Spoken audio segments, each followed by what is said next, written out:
On January 31, 1919, the first McDonald's restaurant opened in the USSR at the Pushkin Square. Увидел вот такую вот длинную очередь в первый в Москве и в Советском Союзе ресторан фирмы McDonald's. This even created a hug excitement, and people lined up from miles hoping to try burgers, fries, and Coca-Cola quickly. The kids loved it, and their view of the Western world and the USA changed because of this restaurant. Потрясает здесь вот эта вся чистота, красота. Люди хорошие, продавцы не ругаются, не кричат. Soviet children were always taught that the USA was an enemy and that Europe wanted our land. Oddly enough, this belief still exists in modern Russia. The opening of McDonald's marked at the beginning of cooperation between the USSR and the West. Раньше мне говорили, что на Западе все какие-то там, как сказать, дикие, все ходят, друг друга убивают. А теперь я вот сейчас, когда сюда пришел, я увидел, что вот можно спокойно прийти вот сюда, посидеть вот, выпить там стаканчик Кока-Колы. It felt like the Iron Curtain was turned down, and the USSR was ready for closer ties. After McDonald's opened, the Soviet Union collapsed in 1991, and the USSR McDonald's became Russian McDonald's. For the restaurant concept remained unchanged, unlike the country itself. In the changing realities of 2023, all McDonald's restaurants closed. Слава Богу, наконец-то закрывается Макдональдс. Наконец будет нормальная еда. Fast food is leaving Russia for good. McDonald's-like companies are selling their businesses in Russia, but new fast food restaurants with new brands like Tasty Period, Rostix and Star Coffee are opening. Can the new Russian fast food replace the great McDonald's and KFC? Can the new Russian Starbucks make a quality delicious coffee? Also find out which fast food restaurants Russian bloggers are opening, inspired by countries like the USA, Dubai and Europe, I tell in this video. This is your comrade Nick, welcome to my new video. Today we talk about Russia fast food. Don't forget to like, subscribe and hit the bell. I also appreciate any financial support. Find the link in the description. News started spreading online about the opening of a new Russian version of McDonald's. They first brainstormed names and logos, with several options considered. Some of the possible brand names were Just Because, Fun and Tasty, That1 and Free Cashier, but they finally chose Tasty Period, which translates to Вкусно и точка. They didn't work hard on the logo and ended up with a simple, boring design in green shades. And as you accept from Russia, it seems they borrowed the logo idea from companies like Joom, Marriott, Warner Music, or maybe a Portuguese designer. The question remains unanswered. From June 12, 2022, the new company Tasty Period started appearing in former McDonald's locations. It was like 30 years ago with long lines and excitement. People were eager to try the Russian McDonald's, but unfortunately, it wasn't as good as in the USSR times.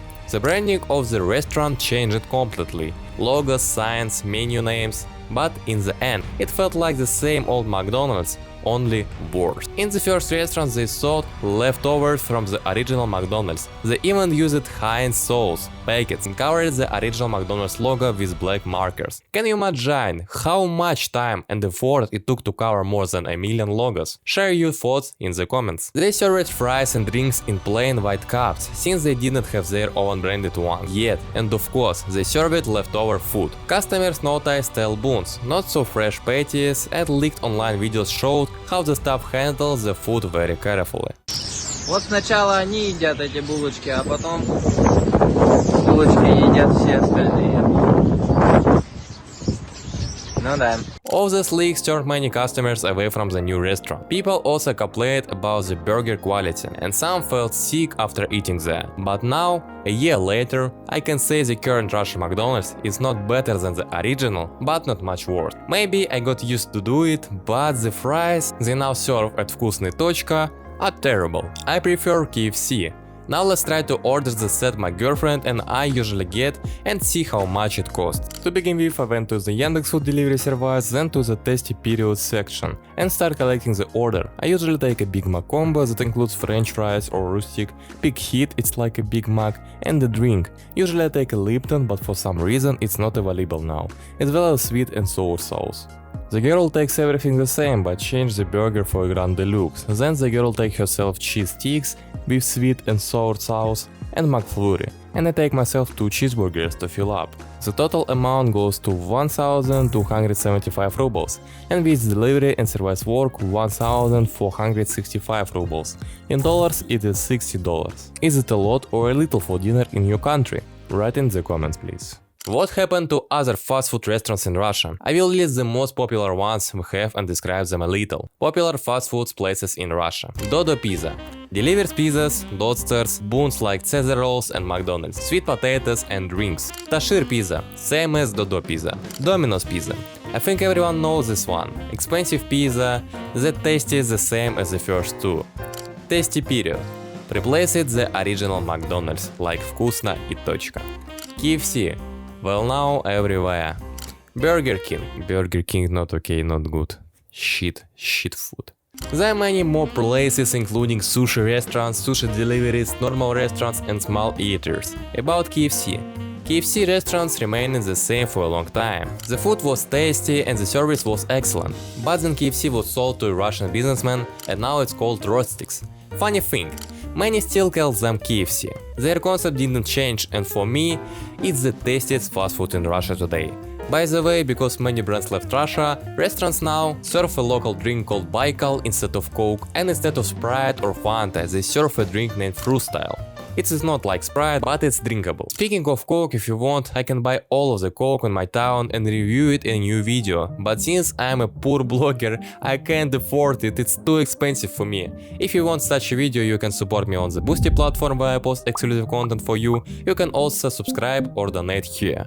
If you donate for the Coke, please write it in the donation. Thank you guys. The next one, Star Coffee, was once called Starbucks, but now it has a different name. The owner of the new Starbucks is a famous musician named Timothy. In the past he tried to copy Western singers. Now he is a big businessman and owns a label called Black Star. He also owns the new Starbucks. The coffee shops have changed a bit, but they still make coffee the same way. They write names on the cups too. However, fewer people visit now. I personally have not tried the new Starbucks, honestly I only tried the old one twice. But anything Timothy does doesn't seem to turn out well. Many Russian bloggers opening their restaurants. For example, a blogger and musician named Yegor Krit, who was once part of Timothy Black Star label, opened his restaurant in Moscow. It's called Gucci Cave. The logo looks like Gucci's and they serve Italian food, but he didn't pay for the Gucci brand. The average bill in the restaurant is about 2,200 rubles, which is $23. Timothy is also an owner along with another partner. Not much known got a lot of attention at first, but it was short-lived. It's still opened, but it doesn't seem very popular. Another blogger named Suba opened his own restaurant in Moscow called Soul Burger. He said he was impressed by a restaurant in Dubai, Beef in Tasty Burgers. He wanted to find out their secret and even took the burgers to a lab in Moscow. Remember Plankton trying to get the secret recipe? Suba says he found the secret and how sell drinks, sweet potatoes and burgers for 600 rubles, almost $7. And look at the size of these burgers. I think no comments are needed. So, is fast food in Russia bad? Of course not. There are good and bad things, but the Russian version of McDonald's will never be like the original. And Starbucks copies will never have the same tasty coffee as the original. Trying to copy a perfect product is not successful. You can chat with me on my Telegram channel and get news about new videos and about me. Don't forget about my Instagram, and ways to support me financially are in the description. Your donations help me create new content. Thanks to everyone who came to my new channel. I hope we'll achieve great things together. Thank you for watching, guys. I love you. Good luck.